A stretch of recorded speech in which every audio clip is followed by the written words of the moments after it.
नमस्कार मित्रों, आज आप देख पा रहे हैं हम आज फिर आपके लिए बायोलॉजी प्रीवियस ईयर पेपर से बनाया गया ये जो आप देख पा रहे हैं गेस पेपर हम आपके लिए ले आए हैं। ये मित्रों सन 2024 में ही आपका एग्ज़ाम होगा। तो सन 2024 का ही जीव विज्ञान हम आपके लिए पेपर का आपको ये पूरा सलूशन ले आए हैं। अभी एक एक करके मित्रों आपको हम सलूशन करवाने वाले हैं। खास बात यह है मित्रों, ये जो पेपर आप देख रहे हैं सन 2024 जीव विज्ञान का, ये 5 इयर्स प्रीवियस ईयर पेपर के क्वेश्चन को छांट कर अच्छे जो क्वेश्चन थे उन्हें निकाल कर इस क्वेश्चन पेपर को मित्रों बनाया गया है। ये जो गेस पेपर है और मित्रों यही ये पूरा सलूशन है जो अभी हम एक एक करके इसे सॉल्व कराएंगे। और ख़ास बात यह है मित्रों, ये 2024 का जो पेपर है 2024 बोर्ड एग्जाम के लिए एक ब्रह्मास्त्र है। अगर आप हमारे साथ इस वीडियो में बनते हैं तो आपके लिए मित्रों बहुत ही अच्छा ये पेपर होने वाला है। बहुत ही अच्छे तरीके से आपको समझ में आएगा बोर्ड एग्जाम में आप तैयारी कैसे करेंगे। और ख़ास बात यह है मित्रों, यदि आपको 2024 का जो हमने पेपर या गेस पेपर बनाया गया है जिससे क्वेश्चन आपके इस साल बोर्ड एग्जाम में आएंगे, राइट, ये देख पा रहे हैं ये पूरा का पूरा जो पेपर है ये जो हमने ये पेपर बनाया है और 5 साल प्रीवियस ईयर का मित्रों जो पेपर है, देखिए 5 साल 5 इयर्स प्रीवियस ईयर का मित्रों जो पेपर है 5 इयर्स प्रीवियस ईयर का मित्रों जो पेपर है, एक आपका गेस पेपर और दूसरा 5 इयर्स प्रीवियस ईयर पेपर यानी 2024 के पीछे जैसे 23, 22, 21, 19, 18 इन सभी का मित्रों 5 साल के यदि आपको पेपर सलूशन चाहिए, पीडीएफ चाहिए पेपर सलूशन, देखिए पेपर सलूशन चाहिए तो आप इस नंबर पर आप संपर्क करके परचेस कर सकते हैं। 5 सब्जेक्ट यदि आप लेते हैं 5 सब्जेक्ट का कोर्स तो 250 रुपये के स्थान पर 150 रुपये देना पड़ेगा, जिसमें एसकेएम स्टडी के द्वारा 100 रुपये की छूट दिया जा रहा है। और ये मित्रों आपके लिए ऑफर मात्र 2 दिन के लिए है, यानी 5 साल प्रीवियस ईयर का जो पेपर है 5 सब्जेक्ट का physics, chemistry, biology, Hindi, English, math, वो मात्र केवल आपको 150 रुपये में मित्रों पूरा 5 साल का आपको सल्यूशन मिल जाएगा प्रीवियस ईयर पेपर का। और उसमें खास बात यह है आपको गेस पेपर का भी सल्यूशन आपको मिलेगा। तो हम इस पेपर का सल्यूशन आपको हल करवाते हैं इस वीडियो में। पहला क्वेश्चन देखिए क्या कहा जा रहा है, सही विकल्प चुनकर अपनी उत्तर पुस्तिका में लिखिए। अंड समुच्चय के निर्माण में कौन सहायक है? तो मित्रों अंड समुच्चय के निर्माण में अंड व प्रतिमुख कोशिकाएं जो होती हैं वो सहायक होती हैं। यहाँ पे आप देख पा रहे हैं गुरु बीजाणु निर्माण के समय बीजांड द्वार के सिरे पर 3 कोशिकाएं समूहित होकर अंड उपकरण समुच्चय का निर्माण करती हैं। इस समुच्चय में 2 सहायक एवं 1 अंड कोशिका एग सेल निहित होती है, राइट। अब जरा इस चीज को आप समझिए, अंड व प्रतिमुख कोशिकाएं होती हैं। अंड समुच्चय के निर्माण में कौन सहायक है? अंड व प्रतिमुख कोशिका। अब ये कैसे? देखिए जो गुरु बीजाणु के निर्माण के समय मित्रों जो गुरु बीजाणु होता है इसके निर्माण के समय बीजांड द्वार के सिरे पर 3 कोशिकाएं समूहित होकर अंड उपकरण समुच्चय का निर्माण करती हैं। इस समुच्चय में 2 सहायक एवं 1 अंड कोशिका एक सेल निहित होता है, राइट। चलिए नेक्स्ट क्वेश्चन देखते हैं। सैल्विया में परागण होता है। तो मित्रों देखिए सैल्विया में परागण क्या होता है? जल द्वारा, वायु द्वारा, कीटों द्वारा, इनमें से कोई नहीं। तो मित्रों जो सैल्विया होता है, सैल्विया में परागण होता है, जरा इस चीज़ को आप समझिए। देखिए सैल्विया में परागण किसके द्वारा होता है? खास बात यह है मित्रों जो सैल्विया में परागण होता है वो कीटों के द्वारा होता है। कैसे?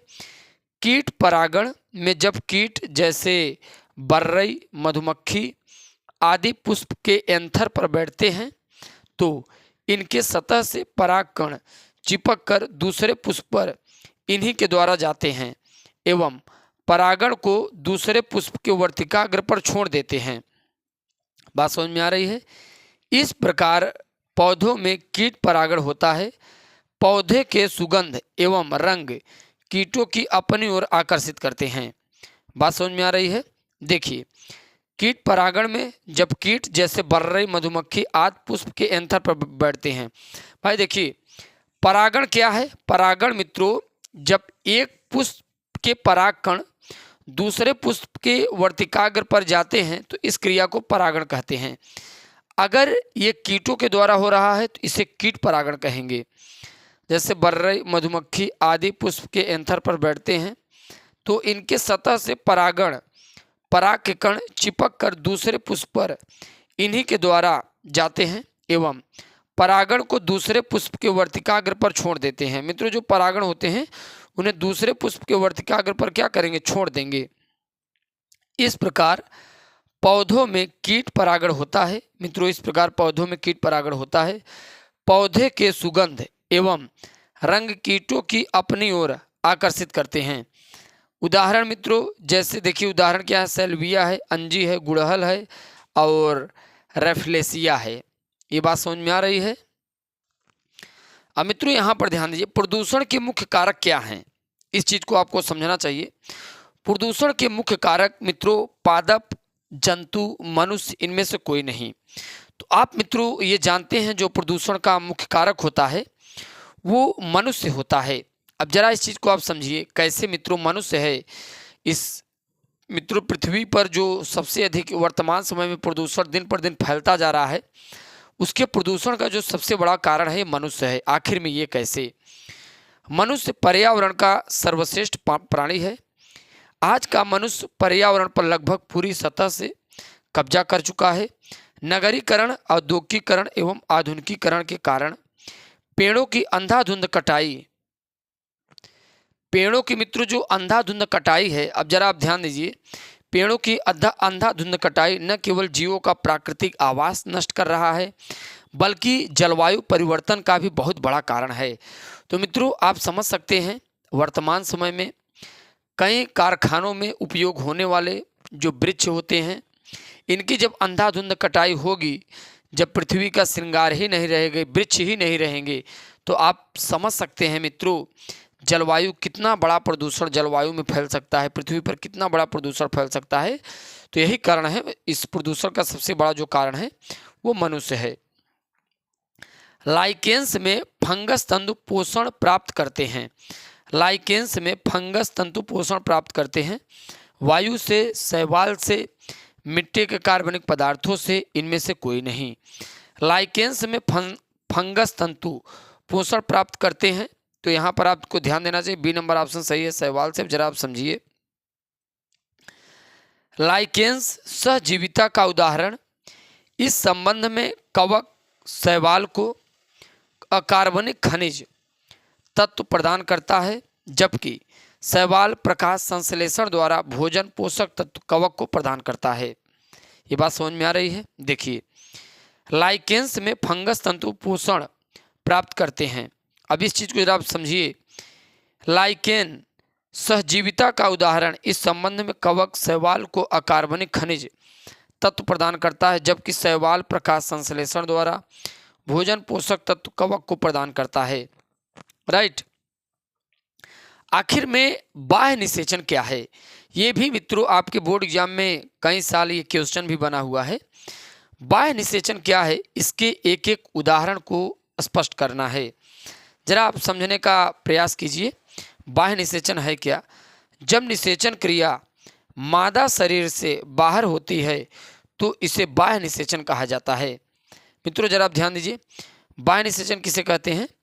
जब निषेचन क्रिया मादा शरीर से, जब निषेचन की क्रिया मादा शरीर से बाहर होती है तो इसे बाह्य निषेचन कहा जाता है। क्या कहा जाता है मित्रों? बाह्य निषेचन कहा जाता है। उदाहरण मित्रों आप समझ सकते हैं, जैसे मेढक हैं और कुछ मछलियां हैं जो बाह्य निषेचन के अंतर्गत आती हैं। राइट। नेक्स्ट आप जो क्वेश्चन देख पा रहे हैं, अम्ल वर्षा क्या है? यह भी कई साल बोर्ड एग्जाम का क्वेश्चन बना हुआ है। अम्ल वर्षा क्या है, संक्षेप में उल्लेख कीजिए।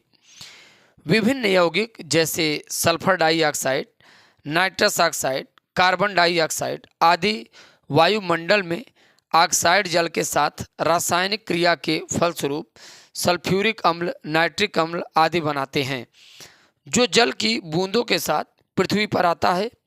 इस घटना को अम्लीय वर्षा कहा जाता है। अब जरा आप ध्यान दीजिए, अम्लीय वर्षा क्या है, संक्षेप में उल्लेख कीजिए। विभिन्न मित्रों जो यौगिक हैं, जैसे कौन कौन से, सल्फर डाइऑक्साइड, नाइट्रस ऑक्साइड जैसे सल्फर SO2 है, नाइट्रस ऑक्साइड NO2 है, कार्बन डाइऑक्साइड CO2 आदि वायुमंडल में ऑक्साइड जल के साथ रासायनिक क्रिया के फलस्वरूप सल्फ्यूरिक अम्ल, नाइट्रिक अम्ल आदि बनाते हैं, जो जल की बूंदों के साथ पृथ्वी पर आता है। इस घटना को अम्लीय वर्षा भी कहा जाता है। क्या कहा जाता है मित्रों? अम्लीय वर्षा भी कहा जाता है। राइट। नेक्स्ट क्वेश्चन है, मधुमक्खी पालन के महत्व को संक्षेप में लिखिए। मित्रों, जो मधुमक्खी पालन होता है इसका महत्व क्या है, जरा इस चीज़ को हम लोग समझते हैं।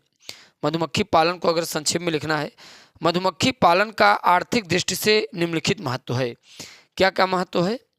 मधुमक्खी द्वारा बनाया गया शहद विभिन्न तत्वों जैसे कार्बोहाइड्रेट, फ्रक्टोज, सुक्रोज, प्रोटीन आदि का अच्छा स्रोत है। मित्रों, आप यदि नहीं जानते हैं तो इस चीज़ को आपको जानना चाहिए। जैसे कार्बोहाइड्रेट, फ्रक्टोज, सुक्रोज, प्रोटीन, ये सभी मित्रों शहद से प्राप्त होते हैं। और शहद किससे प्राप्त होता है? मधुमक्खी से प्राप्त होता है। आदि का अच्छा स्रोत है, जिसका उपयोग खाद्य पदार्थ के रूप में किया जाता है। आयुर्वेद एवं यूनानी पद्धति में इसका उपयोग औषधि के रूप में किया जाता है। बात समझ में आयुर्वेद एवं यूनानी पद्धति में, देखिए जरा समझिए, आयुर्वेद एवं यूनानी पद्धति में इसका उपयोग औषधि के रूप में किया जाता है। किसके रूप में मित्रों? औषधि के रूप में।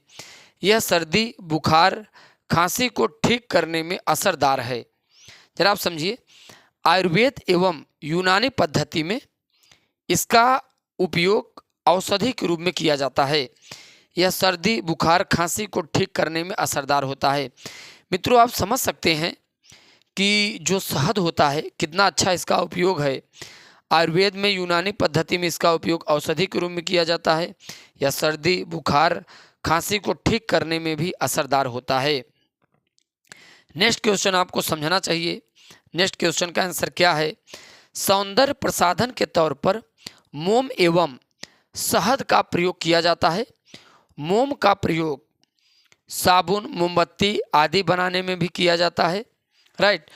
परागण में मधुमक्खी की महत्वपूर्ण भूमिका है। मित्रों, जो परागण की क्रिया होती है उसमें मधुमक्खी की सबसे बड़ी भूमिका होती है। राइट। अब आप समझ रहे होंगे ये कैसे। मित्रों, जो परागण की क्रिया होती है, जब कीट, कोई भी कीट हो, पक्षी हो, जब एक पुष्प पर बैठते हैं तो वहाँ से पराग के कण इन्हीं मधुओं के द्वारा उन कीटों में चिपक जाते हैं। पराग के कण मधु के द्वारा कीटों में चिपक जाते हैं, और जब वही कीट जाके मादा पुष्प के वर्तिकाग्र पर बैठते हैं तो वहाँ पर निषेचन की क्रिया हो जाती है। तो यही यहाँ पर मित्रों कहा गया, परागण में मधुमक्खी की महत्वपूर्ण भूमिका है। मधुमक्खी द्वारा हुए कीट परागण से उत्पादकता में लगभग 20% की वृद्धि होती है। कैसे मित्रों? 20% की वृद्धि होती है। मोम से मोमबत्ती, पैराफिन, पेट्रोलियम के उत्पाद को बनाया जाता है। जरा आप समझिए, मोम से मोमबत्ती, पैराफिन, पेट्रोलियम के उत्पाद। देखिए, मोम से मित्रों क्या बनाया जाता है? मोमबत्ती, पैराफिन, पेट्रोलियम के उत्पाद को बनाया जाता है। राइट। अब घ नंबर आपको ध्यान देना चाहिए। देखिए मित्रों, घ नंबर क्या है? जैव प्रौद्योगिकी की परिभाषा लिखना है। 2 क्षेत्रों का केवल नाम लिखिए जहां इस तकनीकी का उपयोग मानव कल्याण में कई वर्षों से किया जाता रहा है। अगर मित्रों जैव प्रौद्योगिकी के उपयोग के बारे में बात करें, अभी हमने आपको दिखाया, तो जीव विज्ञान का वह शाखा जिसके अंतर्गत जैव तत्वों, जीव यंत्रों का उपयोग मानव हित के लिए किया जाता है, जैव कृषि प्रौद्योगिकी कहलाता है। कृषि एवं चिकित्सा जैव प्रौद्योगिकी के 2 व्यापक क्षेत्र हैं। कृषि एवं चिकित्सा जैव प्रौद्योगिकी के 2 व्यापक क्षेत्र हैं। अब जरा आप समझिए कौन कौन से व्यापक क्षेत्र हैं। आम के फल के अनुदैर्ध्य काट का एक नामांकित चित्र बनाना है। तो मित्रों आप देख पा रहे हैं ये आम का फल है और आम के फल का मित्रों ये कटिंग है। जैसे आप वो लीजिए मित्रों, एक छिलका लीजिए, वो मतलब ब्लेड टाइप रहे, और पका हुआ आम ऐसे आप कट करके निकाल दीजिए, राइट। तो ये उसका फिगर है। एक बार फिर मित्रों हम आपको बता रहे हैं, ये जो मित्रों आपको हम बता रहे हैं ये इस गेस पेपर का सल्यूशन है। ये 2024 इस गेस पेपर का मित्रों सल्यूशन है। और ये मित्रों जो गेस पेपर है 5 इयर्स प्रीवियस ईयर के पेपर, 5 इयर्स प्रीवियस ईयर के पेपर कि अच्छे अच्छे क्वेश्चन जो हर साल पूछे जाते हैं बोर्ड एग्जाम में, उन क्वेश्चनों को छांट कर ये 2024 का हमने आपके लिए पेपर बनाया हुआ है। अगर आप इस पूरे पेपर के सल्यूशन को हल कर लेते हैं, ये जो सल्यूशन है आप हल कर लेते हैं, यदि आपको इसका पीडीएफ, इस पेपर का पूरा सल्यूशन का पीडीएफ चाहिए, उसके साथ आपको 5 subject physics, chemistry, biology, Hindi, English, math 5 years, इसके मित्रों 5 साल ये आपको गेस पेपर मिलेगा, इसका सल्यूशन मिलेगा। और इस physics, chemistry, math, biology, Hindi, English के 5 इयर्स पेपर के इसका भी सल्यूशन मिलेगा। सोचिए कितना ज़्यादा आपके पास मैटर हो जाएगा। और ये मित्रों आपको चाहिए तो आप इस नंबर पे आप संपर्क कीजिए एस केमिस्ट्री डी पर। 5 सब्जेक्ट आपको छूट के साथ मात्र 150 रुपये में मिल जाएगा। तब मित्रों आप इसे पढ़ के आप बोर्ड एग्जाम में 95% आपको लेने की गारंटी देता है। चलिए नेक्स्ट क्वेश्चन मित्रों देखते हैं क्या है। आपको मित्रों ये हल करना चाहिए, इसे आपको सल्यूशन करना चाहिए इसका। जरा आप ध्यान दीजिए क्या है मित्रों। यौन संचारित रोग से क्या समझते हैं, इससे बचने के लिए कुछ उपाय बताइए। यौन संचारित रोग से आप क्या समझते हैं, इससे बचने के लिए कुछ उपाय बताना है। जरा आप समझिए, ऐसे रोग जो शारीरिक संबंध, यौन संबंध के द्वारा एक दूसरे व्यक्तियों में फैलते हैं, इन्हें यौन संचारित रोग कहा जाता है। इन्हें रंजित रोग जनन मार्ग संक्रमण भी कहा जाता है, जैसे एड्स। मित्रों यह यौन संचारित रोग है। खास बात यह है कि एक्वायर्ड इम्यूनोडिफिशियंसी सिंड्रोम, एड्स एक ऐसी बीमारी है जो विषाणु के द्वारा फैलता है। वो विषाणु क्या है, जैसे सुजाग, सुजाग में आपका गुनोरिया आ जाता है। उपदंश जैसे हीपेटाइटिस बी, एड्स, जननिक हर्पीज जैसे रोगों का उपचार अभी संभव नहीं हुआ है। यौन संचारित रोगों से बचने के उपाय क्या हैं? किसी एक व्यक्ति के लिए प्रयोग की गई इंजेक्शन अथवा ब्लेड का दोबारा प्रयोग नहीं करना चाहिए, राइट। जरा आप ध्यान दीजिए, किसी एक व्यक्ति के लिए प्रयोग की गई इंजेक्शन अथवा ब्लेड का दोबारा प्रयोग नहीं करना चाहिए। अब जरा मित्रों नेक्स्ट आप ध्यान दीजिए, देखिए, असुरक्षित यौन संबंध से बचना चाहिए। व्यक्तिगत साफ सफाई का उचित ध्यान रखना चाहिए। रक्त आधान केवल शुद्ध रक्त को ही ग्राह्य व्यक्ति को करना चाहिए, राइट।